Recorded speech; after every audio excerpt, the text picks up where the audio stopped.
You're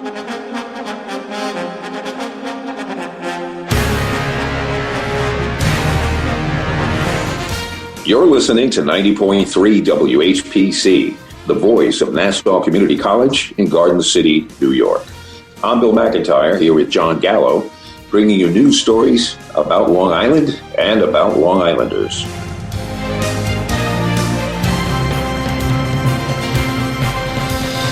And our special guest, Scott Eidler from Newsday. Hello, Scott. Hi, thanks so much for having me today. Oh, sounded good, sounded clear. Yeah, thanks for being with us. Thank you. Reporting, and we know you've been very busy as of late, covering a lot of the important issues that affect the county and the state, for that matter. So we wanted to hop right into it and kind of get your take on your recent reporting from where we stand with the police reform at the county level. We know that. Yep, exactly. That they have to be in compliance with Executive Order 203, which has an April 1st deadline, and there's been a lot of motion in the last few weeks. So get our listeners up to speed, please. Sure. So Nassau County put together a plan January 7th, January 8th. They released this. Laura Kern, the county executive, put together her first plan. She's got to do it under the state law. Governor Cuomo put in an executive order. Municipalities with police departments have to put their plans out for reform. They have to eliminate bias in the department, review their use of force tactics, things like that. And they've also have to communicate with the community, especially in areas with high interactions with the police and members of the community. So they've got to include what you might call stakeholders. And they have created these committees. The county executive has touted her outreach to numerous groups with members of the clergy. She's had these 2 community groups. And at the last minute, when she released her plan, the community groups, a lot of the members withdrew. They were angry. They said they weren't adequately consulted in drafting the plan. And a lot of this tension was over that Laura Kern in the end of last year was pushing for passage of police reform contracts, which these are outstanding with the detectives union. That was passed the year before, but the PBA, which is the police benevolent association, and the superior officers, she's been wanting to wrap these up in a bow. The PBA has been a big adversary toward her. These are outstanding contracts. She wanted to have financial certainty. But with reform going on at the same time, the advocates said, hang on, this is not the time to pass your police reform contracts. Let's work out a deal on 203. Let's go bold, put in everything we want into this package, and then do the police reform contracts. Because if there's something in the police reform that needs it needs to be dealt with contractually. You've bound us for 8 years. They're saying if these contracts, have already been signed. So, and her answer to that was kind of like, well, those are management prerogatives. They're not contractual items. But how do you know that until you know what the items are? There's points on both sides. Yes, that's what she said. They're separate matters. The activists such as Fred Brewington, a civil rights lawyer, Tracy Edwards, the regional NAACP chief of the NAACP, they've said, this is a historic moment in time. Let's handle them separately. So that's a little bit where some of the bad blood, if you will, started. Right. As soon as she released her plan, during a legislative hearing, essentially in January, the activists within hours withdrew from the committees. They announced that they would release their own plan called the People's Plan, a competing plan. And it's caused a lot of drama back and forth. Laura Kern then put out a second plan. She allowed public comment. She tweaked it a little bit, made some more clarity. And then the advocates announced the People's Plan 2 days later. Among the big measures, they want a civilian complaint review board. They want an inspector general for the police department. The county has said, our plans are very similar. But on Wednesday, the advocates got a public airing, if you will. They got 2 hours to unveil their plan. And it was a 5-hour hearing. The legislators questioned them. They got 3 questions each. And they got to make their case, and they really took some digs at the county executive's plan.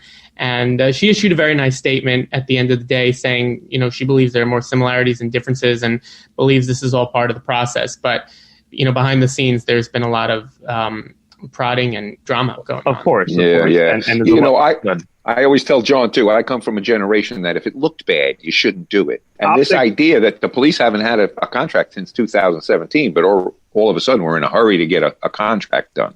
They turned down 25% over, I believe, 8.5 years or 8 years in December. They turned that down. Additional incentives for body cameras, some other things were part of that package. And there's another question I have for you. The body cameras, I did a little math. There's 2,400 police officers in Nassau County. At $3,000 a piece, that's $7.2 million. Is that a one-time payment? There is a one-time payment, the $3,000 stipend for the body cameras. We haven't had a chance to review the contract other than hearing kind of the terms being released by the PBA that some of my colleagues have reported. Yeah, and we did speak with Michael O'Keefe, your colleague, last week, about specifically the PBA contract status and seeing those evolutions and, you guys doing the deeper dig into exactly what is in the content of that. And to that point, just in a different sense, with the competing plans, as we'll call them, for police reform, those are big, big documents. Both of them are, basically books. They're 350 plus pages or so. So it's been very interesting to see that, basically you have a cognitive dissonance between the two parties. One says that, oh yeah, we are being involved. The other one saying we're not. And we talked to the Commissioner Ryder, about it. And, he said that clearly, they focus on their community policing strategy, diversity, increasing in the ranks. We talked a lot about the new NCPD Police Training Academy, which is right here on Nassau Community College's campus, basically. So we understand that there are those good things that sound good. And, he held up the book and he knows, all the terms. But when it comes down to it, again, what are those additional really main complaints besides just saying they weren't involved enough? If the other parties are saying they are, because we know this is also going to be a big political issue because it is an election year, and this is now going to be kind of hashed out in the legislature, which is a political body. So. Yeah, I mean, you're seeing kind of the natural push and pull of tension in the Democratic Party. But what makes this interesting is, Laura Kern is running for re-election in November. Republicans have not announced a challenger yet. So the field is unclear how competitive of a race. She has a major fundraising advantage, but she needs a united Democratic Party, to get her base out there, because the Republicans have a very strong base in the town of Hempstead. They have, machine politics. So there's that element of it, the politics. She also has to get this plan approved by the Republican-controlled legislature. So that's another element to it. And they were pushing very strongly for getting the contracts passed. She doesn't want to be at war with the PBA during an election year. 2 years ago, Steve Ballone, as county executive, when he was running for re-election, he completed his deals during the same year as he was running for re-election. He got their endorsement. There was criticism for the timing there. I think she wanted to have a lot of this wrapped up last year to avoid that criticism, experts might say. But the situation, she's got to get she's got to get everyone kind of on board. But there are, significant policy differences between the two plans. I do know that at that recent hearing that you said in the legislature that, in the back and forths, that I think one legislator, Denise Ford from Long Beach, who is a Democrat but caucused with the Republicans, as reporting said, basically tried to clarify, because there's a lot of discussion about defunding the police, and advocates say that this isn't really the ultimate goal of their kind of people's plan. It's more kind of reallocation and other things. So do you want to speak a little bit more about how that kind of played out? It was very interesting to see these legislators engage. A lot of them, the majority of them are Republican up there. Richard Nicolello, the presiding officer, said there were some things in there he thought there was wisdom to. He didn't really elaborate on that, but he did kind of pick at the point where the advocates want to get rid of school resource officers from schools. And that's been a contentious issue over the past couple of years, especially in the Huntington community in Suffolk County. As it related to MS-13, a lot of the schools did not appreciate when the governor tried to put more school resources officers into the buildings. He made a comment like, what's wrong with them floating around the hallways? And that kind of got some blowback in the chamber.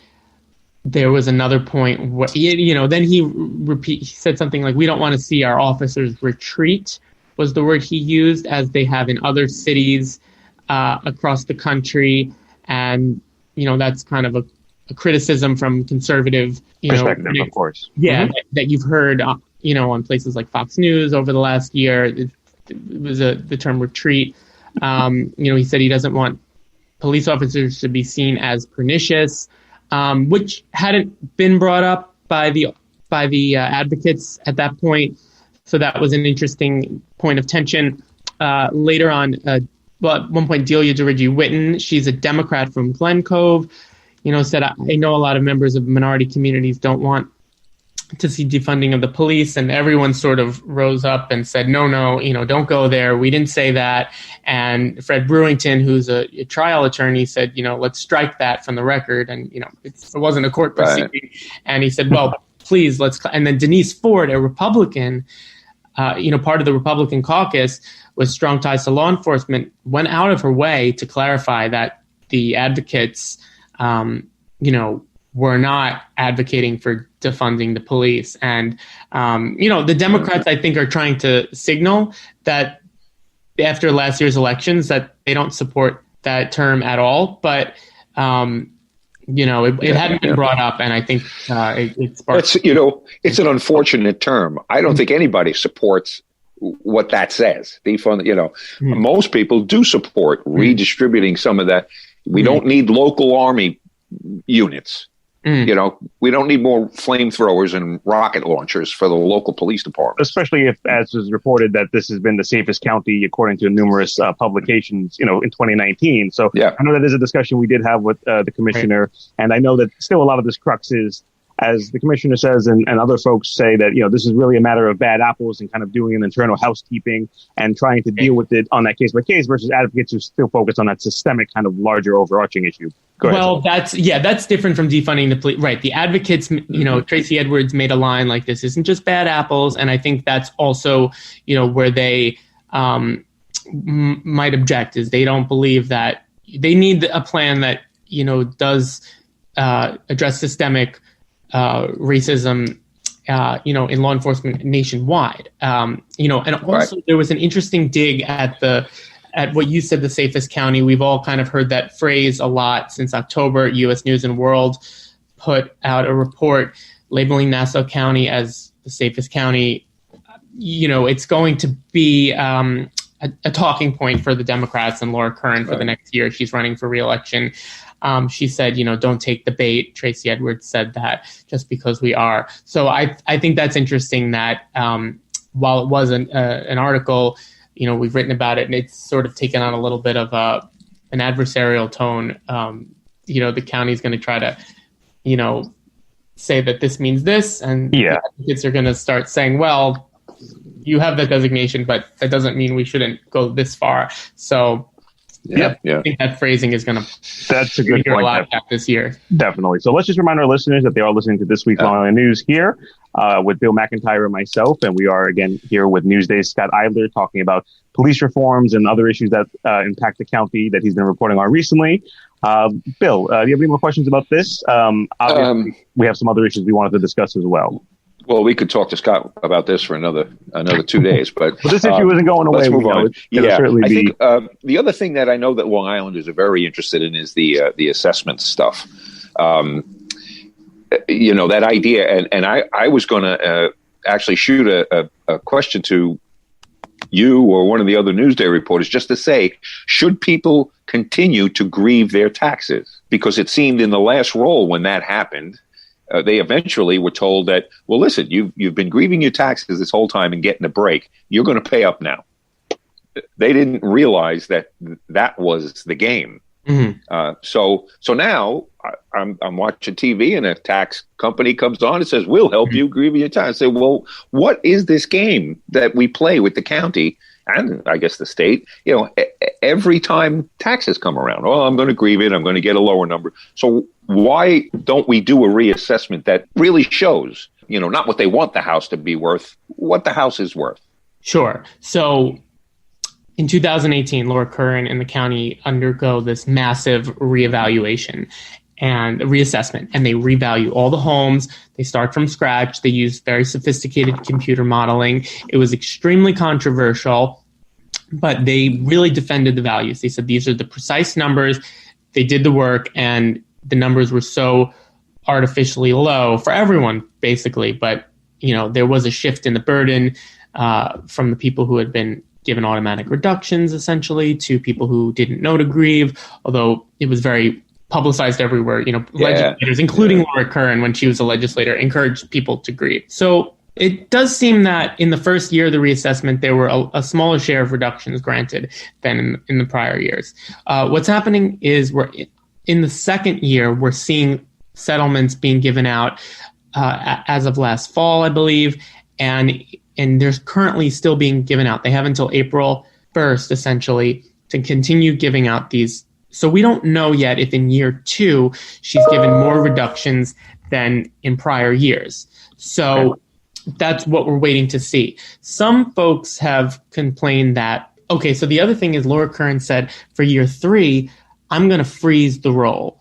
Yeah. And what she did is year 1, she gave everyone a number. Let's say your number was 600,000. Year 2, she tweaked you a little bit.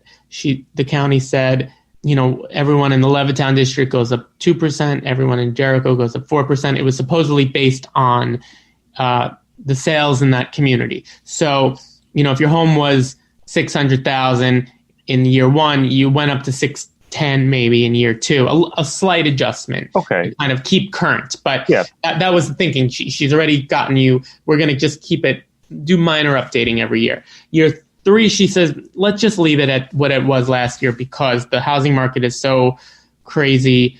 Let's say for some reason in Jericho, $700,000 homes are selling for $1.1 million. She doesn't want to revalue those homes so high because that maybe next year it goes back to 700, because of the pandemic. So, but she did say she was going to freeze your roll for year 3 to year 2. Well, people who've gotten these reductions in year 2, they're saying they're not seeing it reflected on the tentative roll that came out on January 4th. And the county, we wrote a story about it on Monday. The Republicans in the legislature brought this issue to the forefront in a press conference, and they didn't exactly clarify or make certain that the pre-settlement that the settlement would be reflected. They're telling people, if you think it's wrong, grieve. So people are very frustrated because if they've gotten their number down, they want assurances that year 3 will start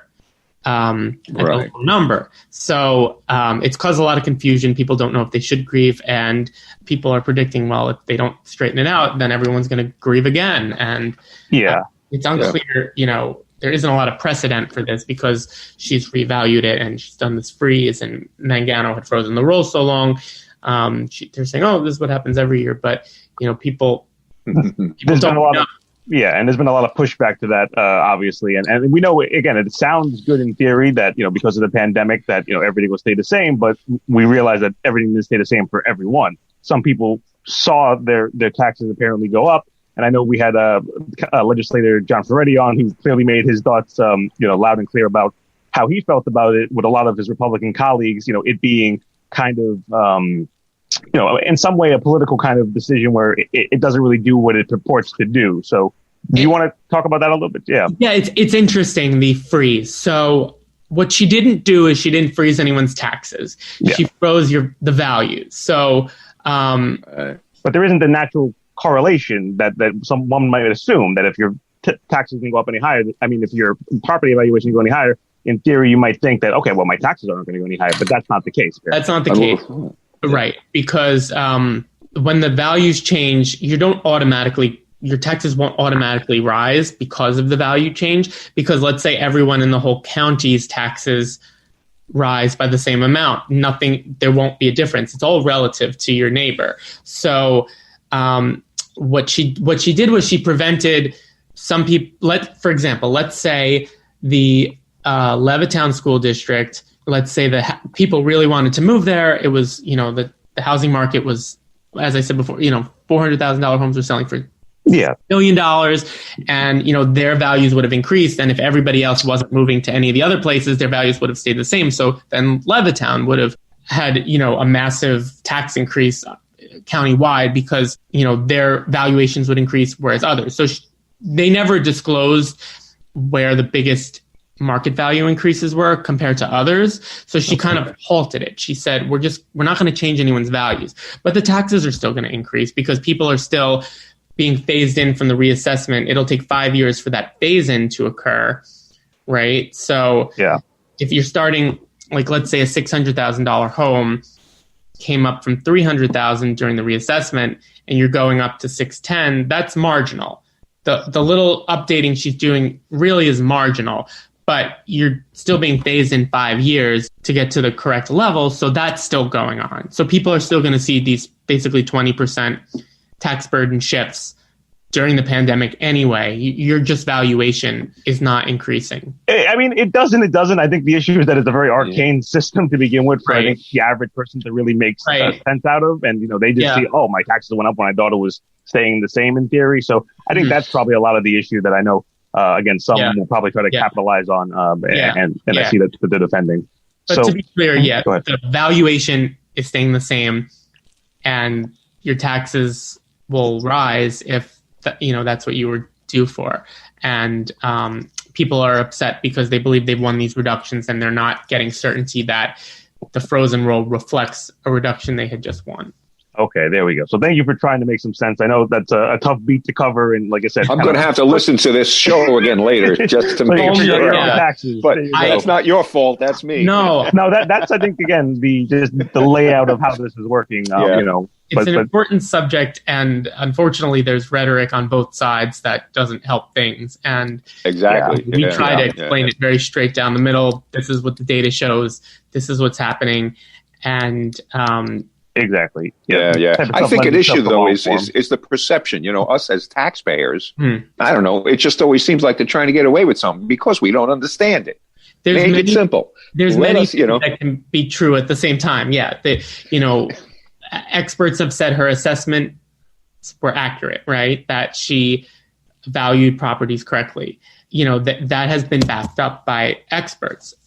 It's also true that the county has failed to properly apply exemptions, calculate things. Yeah. It's a very, massive process. They've had staffing issues. There's 400,000 properties. So they've had issues with the implementation of it. That doesn't take away from the fact that their valuations may have been correct, but that, any issue there does affect people's taxes.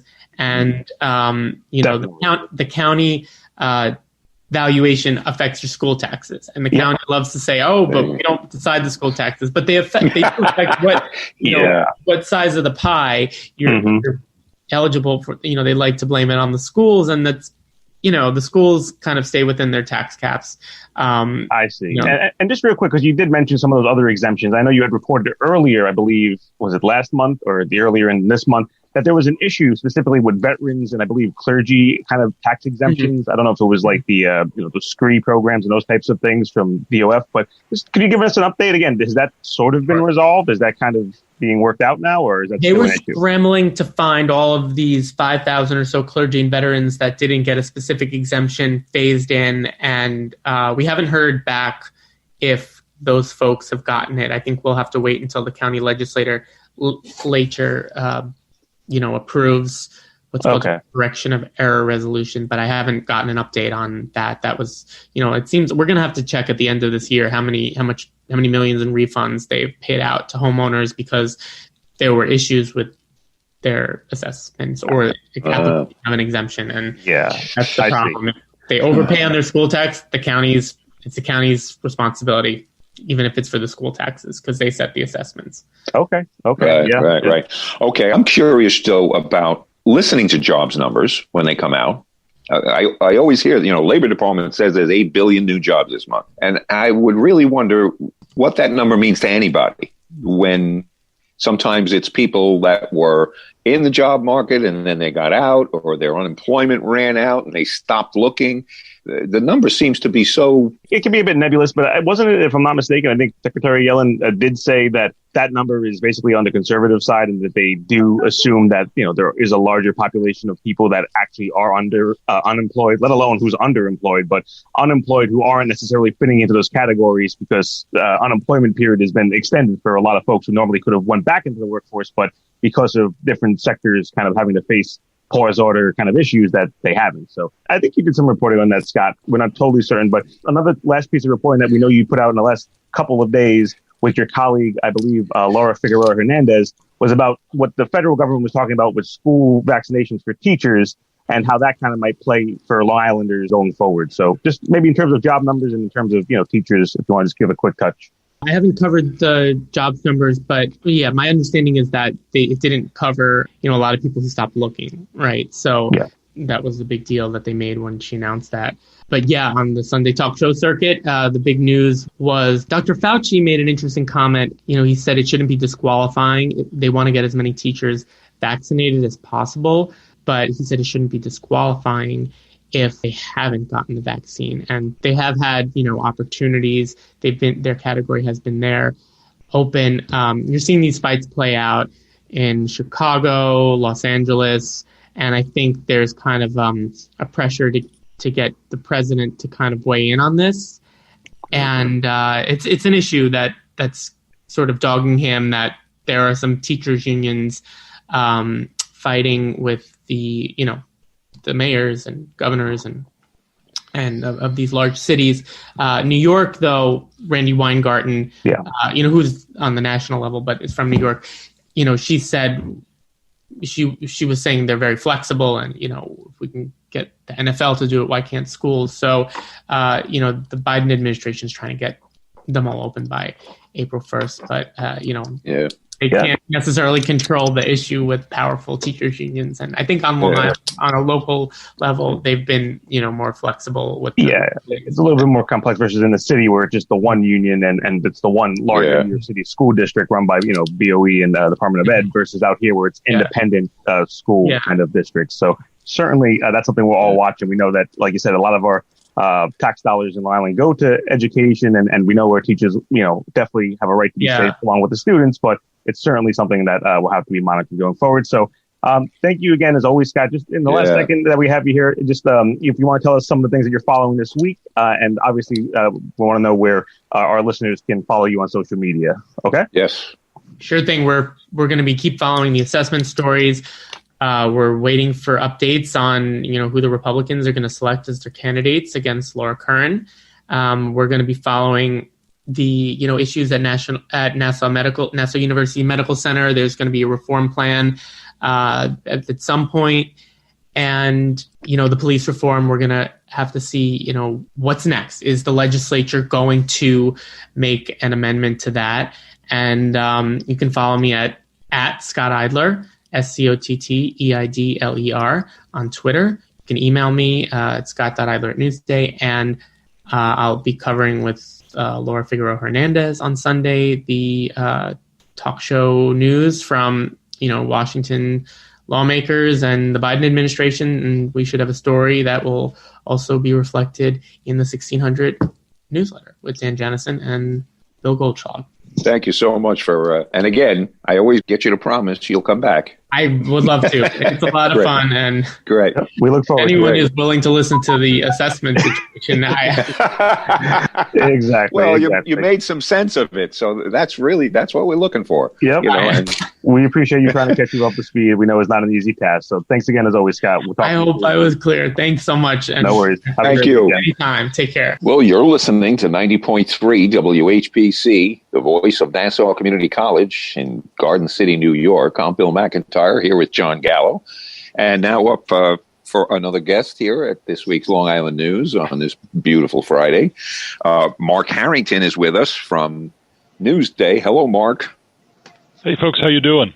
We're good. Thank you for joining us. We know we were just saying off air that you've been particularly busy this week covering the cavalcade of important energy-based and kind of resource-based acronyms out there for Long Islanders. So let's just jump right into it. You want to give us some of your most recent reporting, the kind of, layout of what you found was happening with Altice, also obviously with LIPA and Pseg.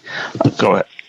Well, I'll start with this morning's paper. There's a story about Altice. I mean, you haven't heard much about them. I mean, during Tropical Storm in August, we did receive many calls from customers, very frustrated with some of the service problems, the inability to get through to people on the phone, or not able to get through to people locally to get answers for restoration times, and it kind of went on for. Not just days, but in some cases weeks, and some people were just very frustrated. So it was good to see that the Department of Public Service has been, immediately started an investigation and has been looking into this. They announced, I guess it was last week, they released an investigative report that found that there were, numerous failings by the company, related to having proper generators and backup generators around Long Island that would help power some of the equipment that would let people get service. It was obvious that you'd lose service maybe initially when PSEG lost power, but they found that there were failings in terms of having backup power that could keep service running even without that initial power loss. Also frustrations on the parts of customers in terms of having enough repair people, answering people's phone calls, but allowing people to get through on their Optimum.net website, which was also seeing some disruptions. So a whole series of things came out, and one of the reasons why the department has authority over them is because they approved the sale from Cablevision to Altice, the whole Optimum service area, in 2016. So what they did is, so the investigation's been going on for months. They found a lot of disturbing findings, and they announced on this week that Altice will settle that investigation, which means they're probably looking at a series of either financial penalties and very rigorous reforms. We can only guess at what those are because they haven't released that yet, but that's generally how they work. They get a pretty sometimes a sizable fine, and then reforms that can be sort of closely watched and monitored as they go forward. And the Cuomo administration, I have to say, has been more aggressive than in past administrations in terms of making that happen. So Altice says they've negotiated. They're working toward a definitive settlement of all the claims in the investigation. So it's pretty long, and that could happen in a matter of weeks or a month or so. So we'll see what happens. But it's good news for people, I think, who were frustrated. Does that include, recompense to the customers, or is it just a fine to the? That's a really good question. In the past, it's something that comes out of shareholder money. They usually make sure that the ratepayers aren't paying for it, but it can be something where they're taking the money and using it towards something that will benefit ratepayers. I don't know specifically at this point. They haven't said if it'll be a credit. I mean, they were supposed to have credited customers anyway for lost service during the period. I spoke to someone yesterday who said they only gave me $17. I was out for 2 weeks. So there are still complaints and frustrations about people who pay $250 a month and they only got $17 for being out 2 weeks. I think those are some things that the company still has to, and maybe the state will force them to make good on some of those claims and force through some of those credits. With any luck, that'll happen. Yeah, no, certainly, that'd be good to see. Like I said, that it's one thing, if you find the company and, when they make lots of profits, it can be seen as sometimes a slap on the wrist versus, the average person who $200, $500, we saw what happened in Texas recently with the storms down there and people getting reportedly astronomical bills. So clearly you don't want to see insult added to injury. And if they could do it, I'm sure everyone who was affected would much appreciate them getting the money back that they didn't have services rendered for. So I know also in terms of that reporting that you put out there, that they were looking also at Verizon and the FiOS lines, I believe. I think there were some other considerations that were relevant. Can you just lay those out there too? Yeah, it was interesting because they did find some issues related to Verizon, but they didn't rise to the level the problems with Altice. And so in the end, I think that their investigation ultimately cleared Verizon of any serious missteps. They did coordinate with local municipalities, tried to work out with emergency service people. There were some failings. I think I'm not sure if it was an issue of specifically people not able to get through, but one thing they did find, which is kind of interesting, is that they found that PSEG Long Island's claims that Verizon's problems were the cause for PSEG customers being unable to get through. They found that was not founded. That was not a truthful claim, I guess, on the part of PSEG. So that it had more to do with their problems with their outage management system than it was problems with Verizon. I mean, they just did not have enough capacity. On the other hand, the other side of that. So okay, but Verizon did escape. I mean, so there were some people who did express frustrations, but I think they did escape the wrath of the PSC in this case. I don't believe that there will be a settlement there. Interesting. And very interesting. We're pretty deep into the postmortem. Have we been able to decipher? Because I know we talked about it when the storm happened, and then after we had a follow-up report with you on some of the other reporting on where things were at that point. But in terms of seeing any of the difference between the companies that have the in-ground buried lines versus the still traditional kind of above-ground technology, have we been able to? Is that kind of bear it out in terms of where the impact was worse? I think you'll always find that where you have lines buried, I mean, my neighborhood, for some reason, when I moved here, the lines that they made a decision to bury the lines. I'm out east, and I had no disruption. So generally, if you're in a neighborhood where you have lines swinging in the wind or swinging next to a tree, you're going to have worse issues. In this case, if a larger line that connects to your buried line went down, which I think is what happened. Lines were the heavy winds did blow them down. So, like for instance, I think it was Cold Spring Harbor Labs. The problem was just outside the lab. Their internal system, some of it buried, was working fine, but the connection to them, which was an above ground line, was broken, and they didn't discover it for like 5 days, or PSEG wasn't able to identify the problem. So, had they done that early, they would have been back online and potentially, saved a bunch of stuff. But so it is always beneficial. It's just a lot more expensive to bury the lines, and that's why they haven't done it en masse. I mean, for Long Island, it would cost, I think the number is probably tens of billions of dollars to bury everything, especially in the really dense Nassau County where you have to disrupt rail lines and everything. Yeah, it's very hard. Just the disruption in communities and everything. It's like they said with the Long Island Expressway. If they had the foresight, they would have put a monorail down the middle of it. And everybody says, "Oh, that's a great idea. Let's do it." You say you can't do it now.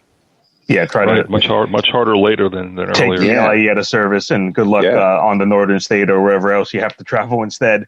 That's interesting, and like you said, that definitely makes sense. And that there's. Like you said, that figure you just put out there in terms of what that cost might be. But obviously, I know advocates would say that look at the disruption that happened from the storm, from having things above ground with the old technology. And it is going to be interesting to see if there is some kind of projected feasibility accounting of what that cost is, but how much you might get on ROI kind of, return on that investment from not having to pay out settlements and having to pay out, all these other types of picking up the pieces kind of payments. So just that's obviously something. And you're right. By the way, they are going to selectively go through the system, because there are places where you can feasibly do it and where it really would benefit to do it. So I think that they've said that part of the studies are going to look at, can we, re-examine the whole system, and if there are places where it's either just routinely we have routine outages or those sorts of things, whether selective undergrounding is not a bad idea in some places. Yeah, that's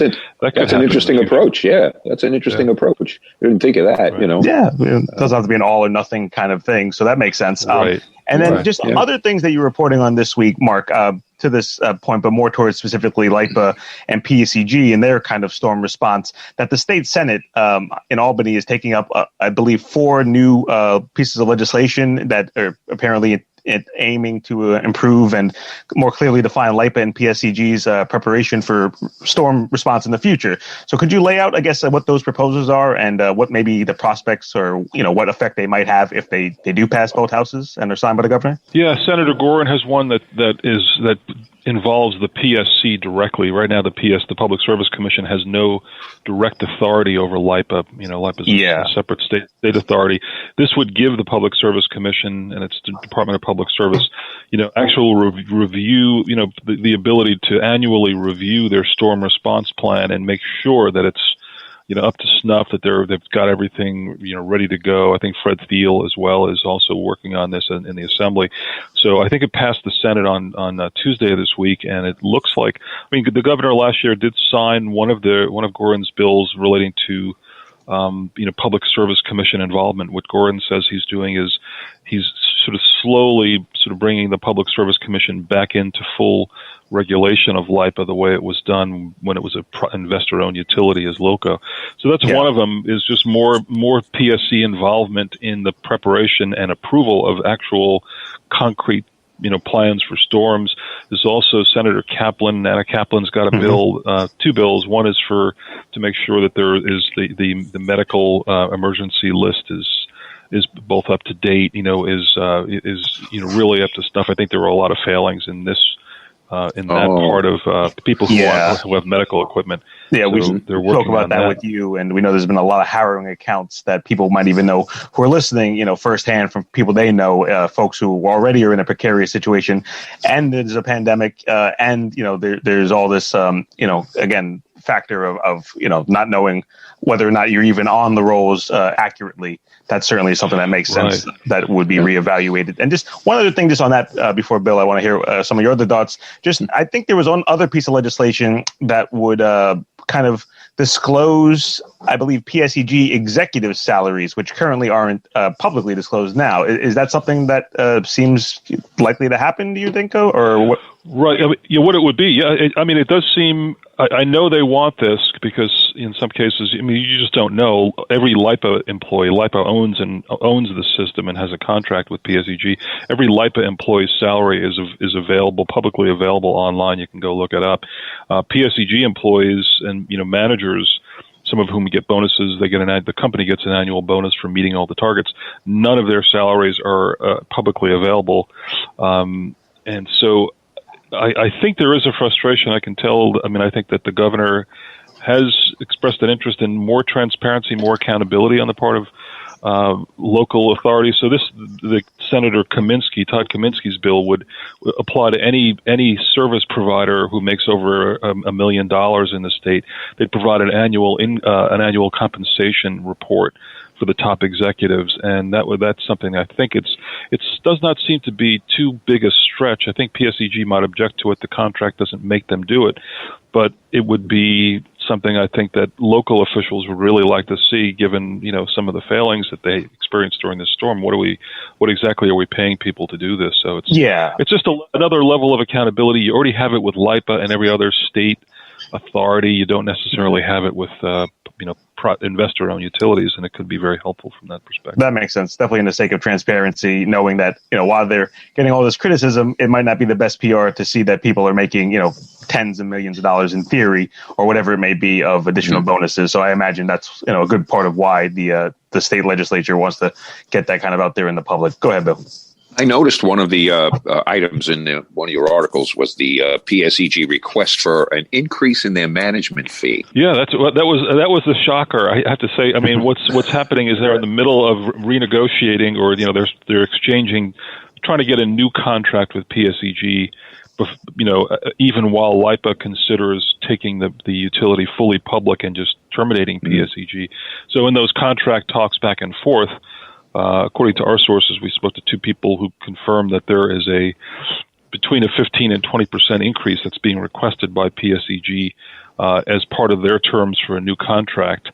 I have a feeling. I think I just read a letter yesterday from Senator Gorin and Assemblyman Thiel expressing some outrage about that and saying that should not be part of any renegotiation of the contract. So there's already a level of outrage out there. I think that given the tenor of a meeting, there's a trustees meeting this week with LIPA officials and the top PSEG official. It just kind of really feels like the relationship is extremely strained LIPA, wanting a lot more done, a lot faster. PSEG saying, look, we're working as hard as we can. We have other things to do. We're not just, working on these reforms for LIPA. We still have to operate the system. 2,400 employees. We're doing a lot of work. So it just seems like they're just not meeting in the middle here, and it really makes you wonder.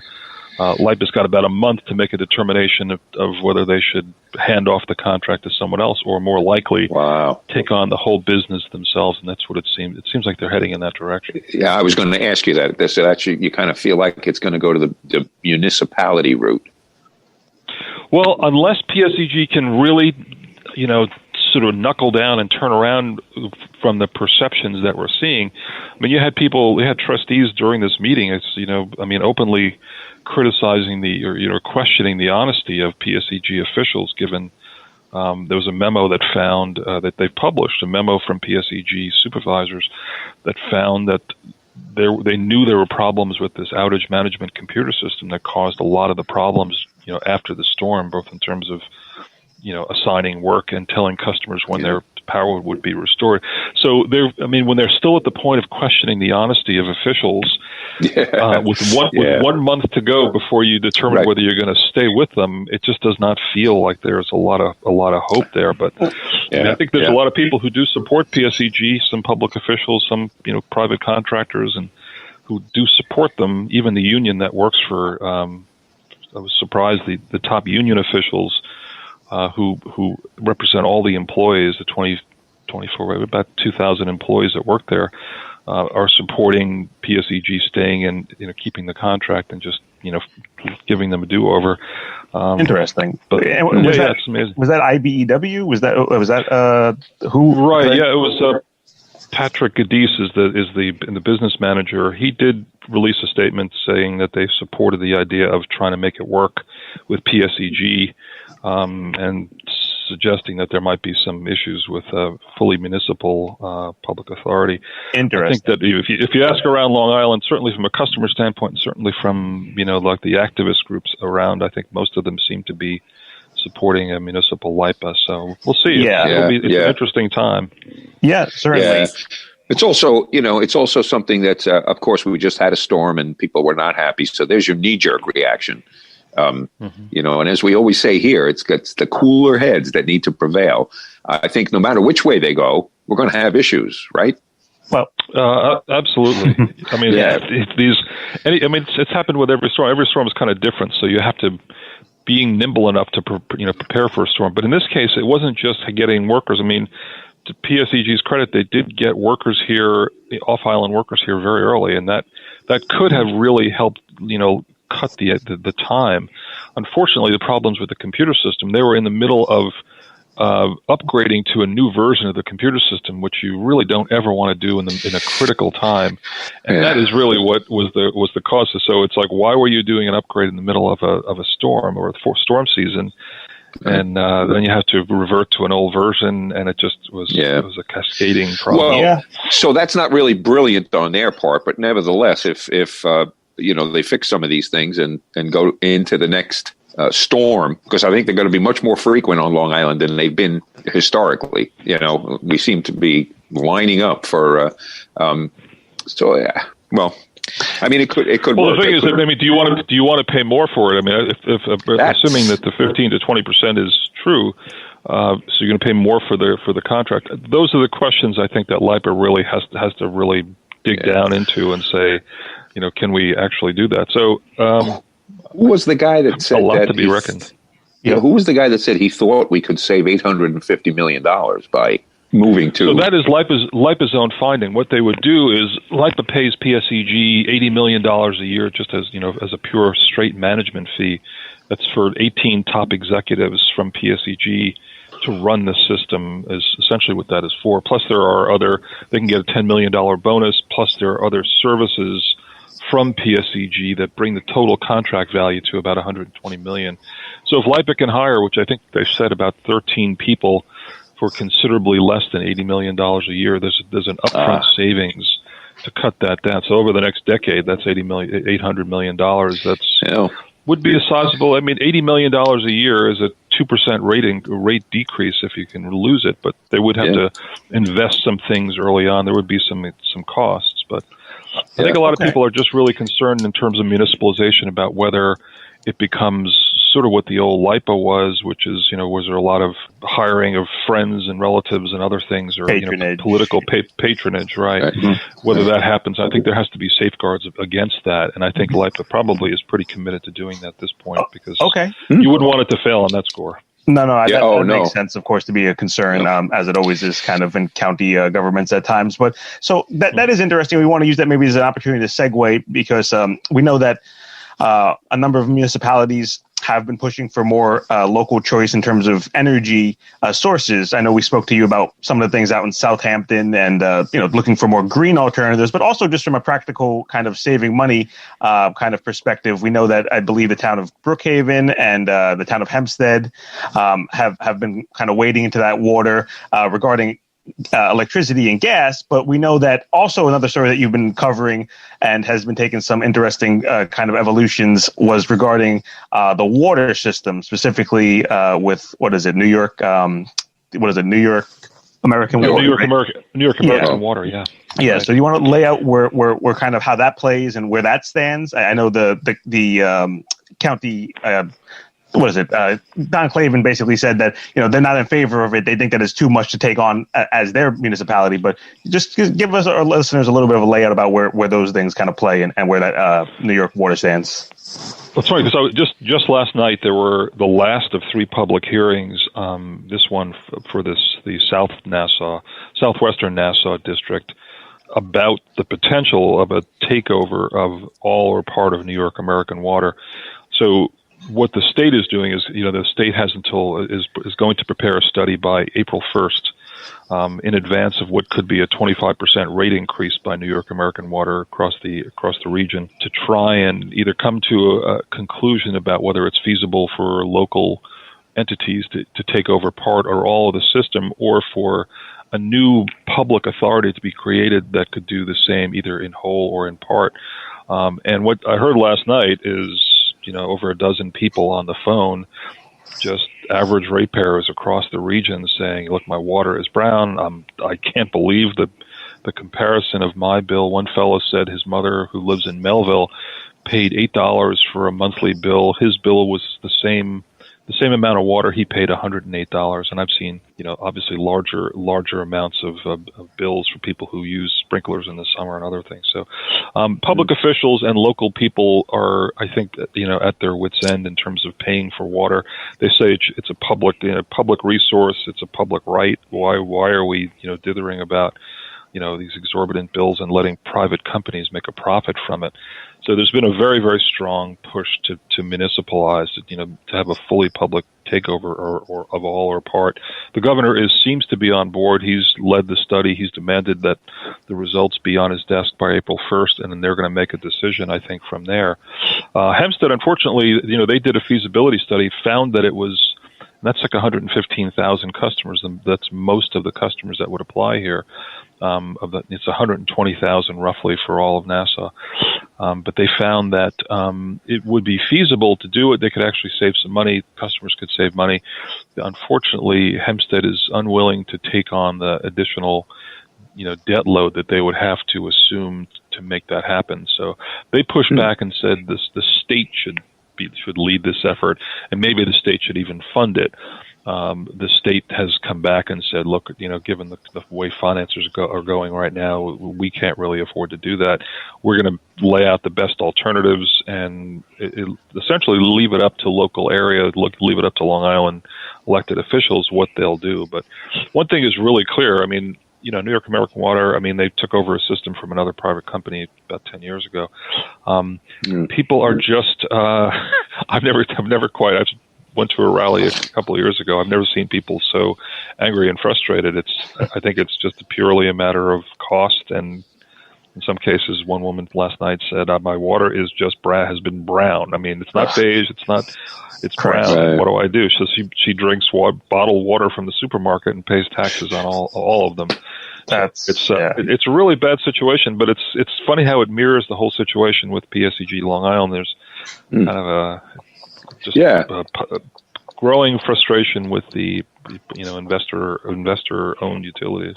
Yeah, that is a consistent seeming response. So just remind our listeners that they are listening to this week's Long Island News here with Bill McIntyre and myself, Jon Gallo, and we are here with Mark Harrington from Newsday, and we are on 90.3 WHPC, the voice of Nassau Community College. So we don't have much time. We only have a few minutes here, and we could talk about a million different things. And like we said from the start, that you had a busy week. But Bill, I don't know if you had something, but I definitely wanted to get your take quickly, on maybe the prospects of also additional alternative energy kind of sources in terms of wind power out and kind of the eastern end, and some solar power kind of incentives, and lastly, if you can, after that, just touch on the status of what's going on with the Shinnecock Nation, which is a whole other story we'll have to come back to. So if you just want to, I'll try and thumbnail both of those. So So the Shinnecock Nation announced last week that they are going to open a 76,000 square foot casino on their property in Southampton. They have a 600 to 700 acre reservation in Southampton. They've been trying for over a decade. Since 2010, they became federally recognized, and they have the right to open what's called a Class 2 casino on their own land.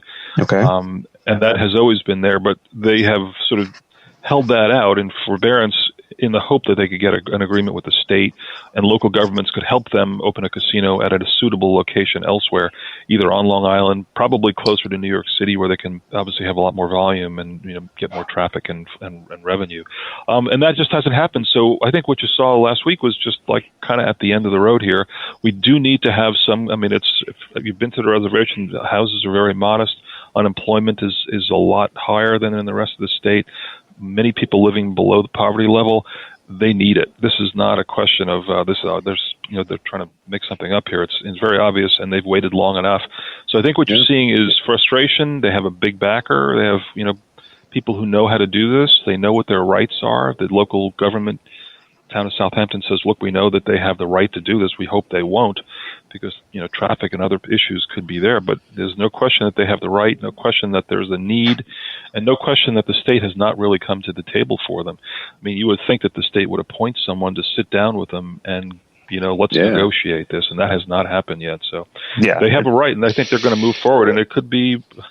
I mean, it'll be interesting to see what happens, but in any case, it's the sort of thing that could be resolved pretty quickly. Certainly, and we know it's been very contentious, and we know, like you said, that there's a lot of activism around the issue in the indigenous community out there, but also we know that there was some more famous kind of musician residents who waded into, I guess I'll use the waters, pun intended in this sense, Roger Waters, obviously. So from Pink Floyd. And so, we don't have much time. We'll have to follow up with you on that and the progress of that.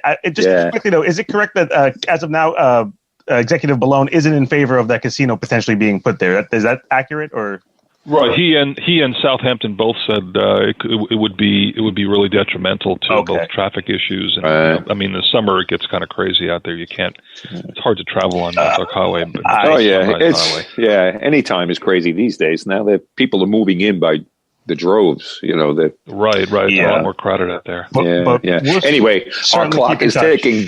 Well, clock is ticking. Mark, we want to have another 2-hour show with you. So just promise you'll come back sometime. Yep. Okay. Well, just until then, remind the listeners, follow Mark at M Harrington News, and obviously subscribe to Newsday. And thank you as always, Mark, for your time. And we look forward to talking to you again in the future. Okay, no problem at all. Good to talk to you guys. Thanks very much. Take care. You too. Thank you. And bye-bye. I guess it's time, John, we did it again. So we'll see you next time.